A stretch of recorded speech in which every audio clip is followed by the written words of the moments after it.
What's good, y'all? It's your boy D-Lou back at it again with another banger video. And there's been a lot of talk circulating around the 2028 Olympics lately, and it's featuring Allyson Felix. Allyson Felix has been circulating in the track and field and the sports industry. She's famous for being the most decorated female track and field athlete in history. In fact, someone correct me if I'm wrong. I think she's the most decorated track and field athlete ever in history, just from her historic wins in competing and winning gold medals in the 100 meter, 200 meter, the 4x1, and the 4x4 relay and the hurdles. But Allyson Felix is well accomplished. And as you guys know, the 2028 Olympics are being held in Los Angeles, California. And where does that happen to be?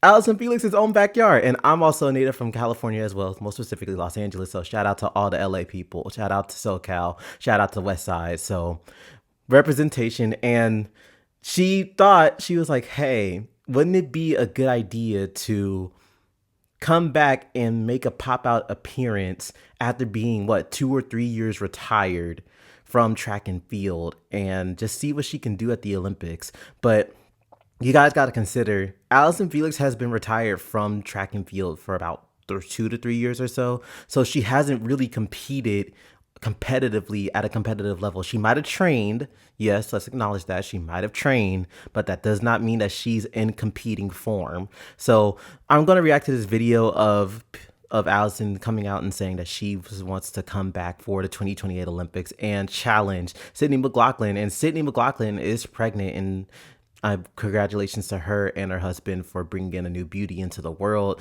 a bundle of joy, a blessing. So I want to hear what the circulation is about Allyson wanting to come back. And I understand, like, she's like, hey, why not for old time, not for old time's sake, but this is literally an opportunity of a lifetime to, one, do it in LA and to be able to make a comeback appearance. And if she does this successfully, this would mean wonders for her career, and to be able to come back and just say, like, hey, after 2 to 3 years retiring, if she does well, she could be like, that's a whole statement being made to track and field fans and just to the world that, hey, I've been out the game for so long, but I can still come back and do it. But without further ado, I'm not going to keep talking off your ear, but I'm going to let you guys get into the video. Don't forget to like, comment, subscribe. Don't forget to share this video with a friend so that we may continue to grow into the people that God wants us to be each and every day. Without further ado, let's get into the video. Let's get it, gang.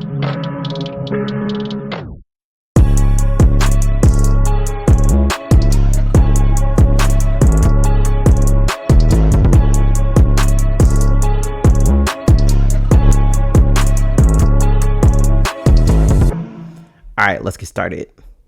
Allyson Felix, the most decorated woman in Olympic track history. She retired in 2022 and said she had nothing left to give. But on April 27, 2026, the 40-year-old mother of two announced she is coming back. And the woman waiting at LA 28, she runs at a level Felix never reached. Allyson Felix was born in Los Angeles. She grew up 20 minutes from where the 2028 Olympics will take place. She graduated from Los Angeles Baptist High School in 2003, the same year she turned professional and made her first world team. She was 18 years old. She had not run a single professional race. By the end of that first season, the sport already knew exactly who she was. Felix began as a 200-meter specialist. She was elegant, relentless, and almost impossible to beat. She won silver at Athens in 2000.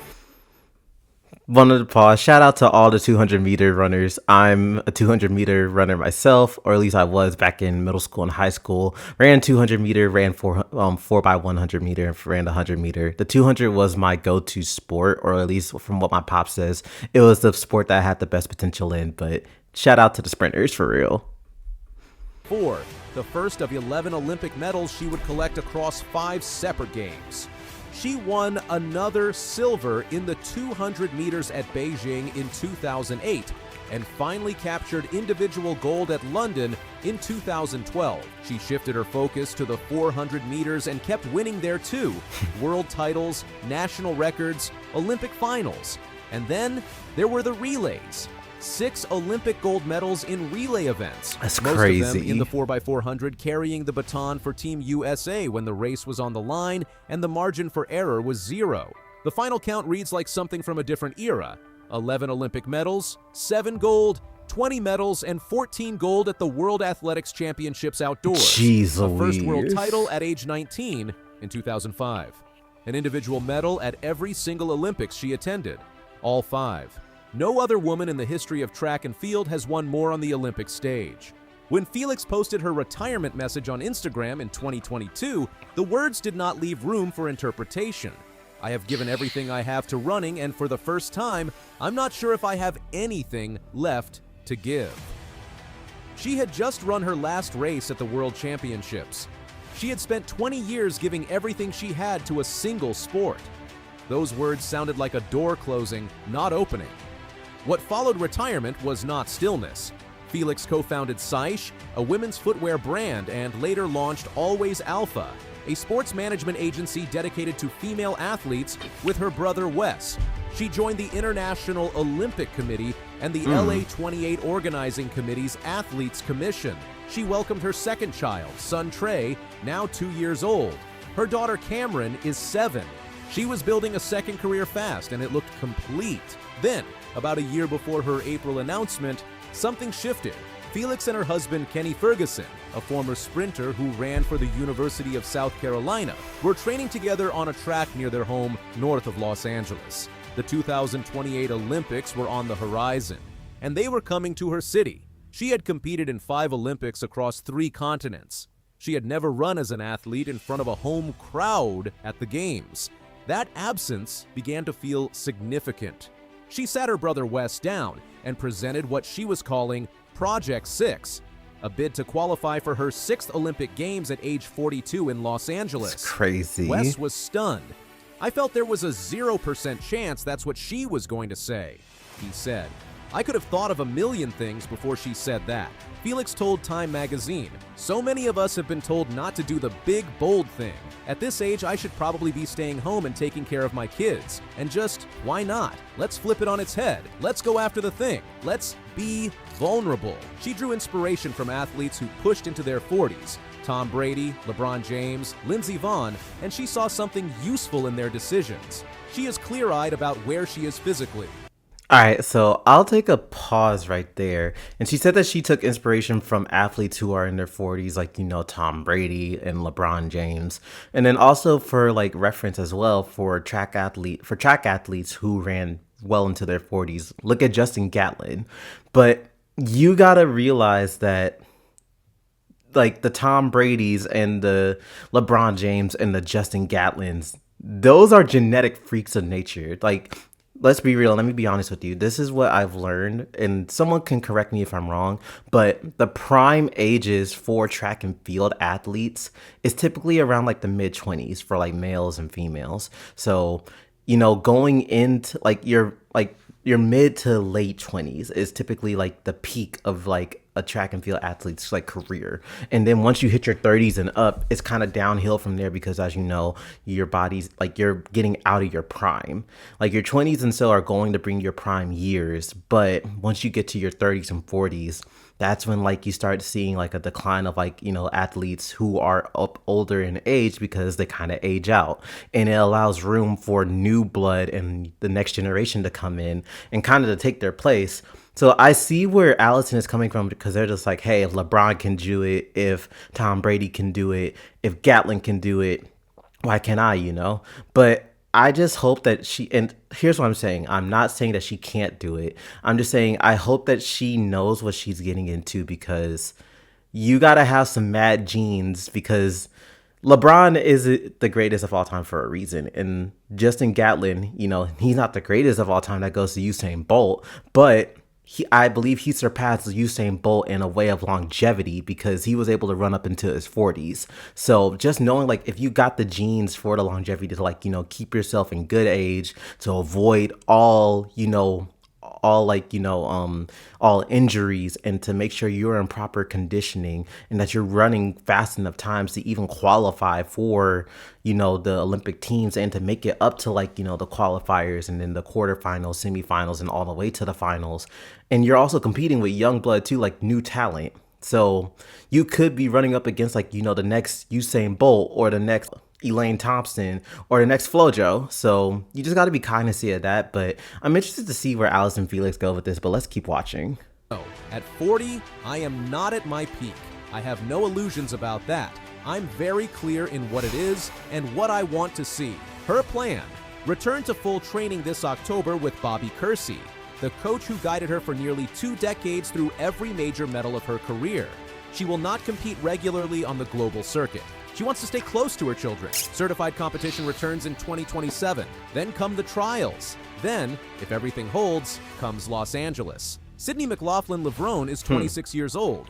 She is the world record holder in the 400-meter hurdles, a record she has broken multiple times. She is a 2-time Olympic gold medalist in that event, winning at Tokyo in 2021 and at Paris in 2024. She does not just win gold. She wins while running times no other woman has ever run at that distance. The world record is hers. It has been hers for years. Sydney's a force to be reckoned with. Whether she can go faster, she answers on the track. But in 2025, she made a move that shocked the sport. She set her hurdles career aside for 1 season and stepped down to the 400 meters flat at the World Athletics Championships in Tokyo. No barriers, just straight speed. Most athletes who switch events at the World Championship level spend the first season just getting comfortable. McLaughlin-Levrone won. She ran 47.78 seconds in the final, the second fastest time any woman has ever run at that distance. She collected a world title in a completely different event from the one that made her name. That performance said something important.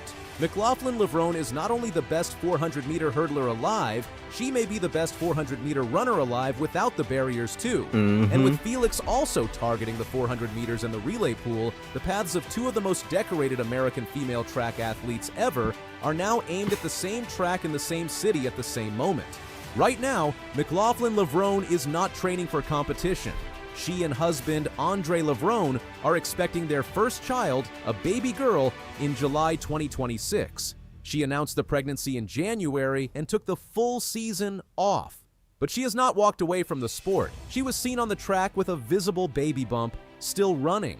Training definitely looks different these days. Not as rigorous, but still trying to maintain some sense of normalcy on the track, she said. She has been in contact with athletes who returned to elite competition after giving birth, including Allyson Felix herself. Her message on her own timeline was plain. My #1 goal right now is to deliver my daughter healthy, have a healthy baby in July, and then we'll start working our way back for the Olympics. Not if, working our way back. Even if both women arrive at LA 28 in peak condition, the direct showdown everyone wants faces a hard obstacle. At the 2028 Games, the final of the 400-meter hurdles and the semifinals of the 400 meters flat fall on the same day. Oh, McLaughlin-Levrone yeah. cannot run both at full capacity That's in a gonna be single tough. afternoon.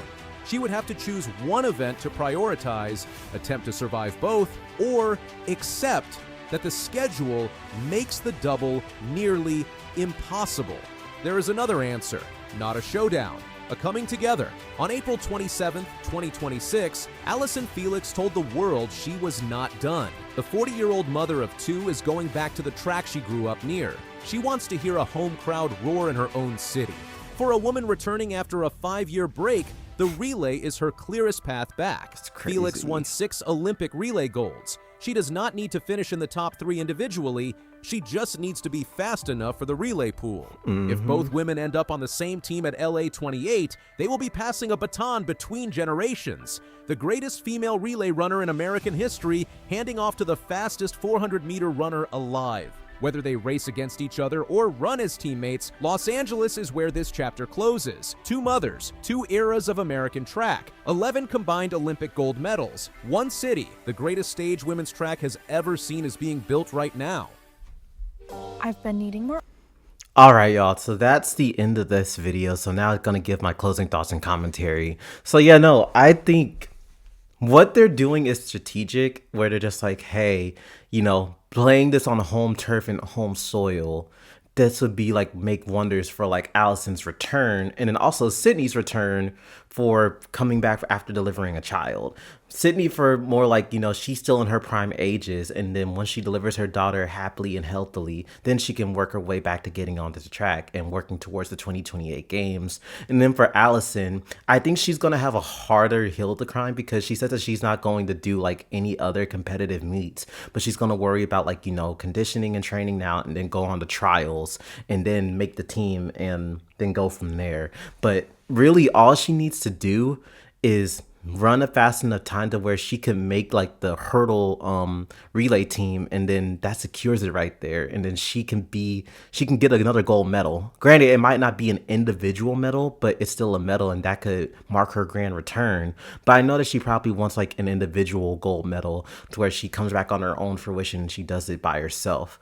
But I really did like this video and just explaining it all, but like just the ambition where it's just like, hey, I'm not done yet. Let me show you what I can do and what I'm made of, and that why I'm considered to be among the greats in track and field. So I love to see these two collide, but it is going to be a tough ask to do the 400 and then the 400-meter hurdles back to back, because that's an exhausting race. The most exhausting race I think there is like, the 400, and then running that, you're kind of wiped for the rest of the day. In fact, for a few days, and then you'll have to go do the hurdles after that. So it's going to be one or the other. But let me know what you guys think. Are you guys excited to see Allyson Felix come back? Are you guys excited to see Sydney McLaughlin come back? Do you think Allyson has what it takes to make the Olympic trials and to make the Olympic team and represent LA in the fashionable light? But let me know what you guys think. Don't forget to drop in the comments below. Don't forget to like, comment, subscribe. Don't forget to share this video with a friend so that we may continue to grow into the people that God wants us to be each and every day. As always, it's your boy D-Lou signing out. Take care. I love y'all. Peace. I'm out.